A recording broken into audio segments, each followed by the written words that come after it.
Hello guys! Welcome to my YouTube channel. For today's video, andito ako ngayon sa Salt Mountain. So, ano ba itong Salt Mountain na ito? Ito po ay isang mining doon sa loob, sa ilalim. Ayan. Ang nakukuha pong minerals dito ay kali.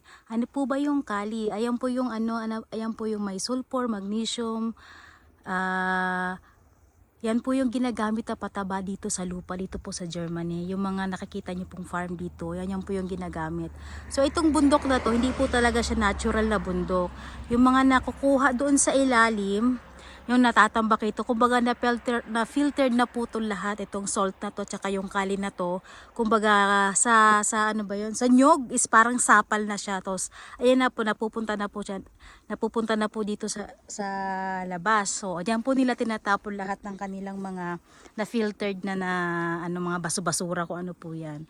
Yan po yung asin talaga. Yan. Asin, saka yung kali po na parang pinagsama sila para maging isang minerals dito sa agriculture. Fertilizer po siya dito sa mga farm dito sa Germany. Kaya yan. Ayan po, tingnan nyo po. Yan. Ito kasi na to ginagamit din to pag winter eh. Pwede po siyang pantunaw. Kaya pag winter po dito, hindi po siya nalalagyan ng snow dyan. Gawa ng asin po siya. So ayan. Ito po yan. Oh, ito din po, tingnan nyo din po yung mais. Yung maisan. Oh. Dito din po kasi pag summer, may mga tinatanim din po nila dito yung mais. Yan. So ayan po, tingnan nyo po. Ayan. So yun lamang po ang aking kaalaman pagdating po sa mga minerals, kasi curious lang ako kung ano bang meron, kung ano ba itong Salt Mountain ito, kung talagang natural ba siya na mountain for the salt. Hindi po pala. So lahat po yan ay nasa ilalim, nag-mining for the fertilizer. Ang nakukuha pong minerals dyan ay kali and salt, tapos yan po.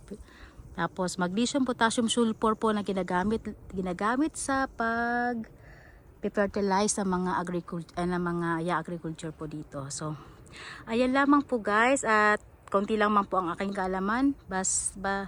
I-google nyo na lang po yung iba po kung ano po ba yung ibig sabihin ng Salt Mountain dito. Maraming po salamat. Thank you for watching.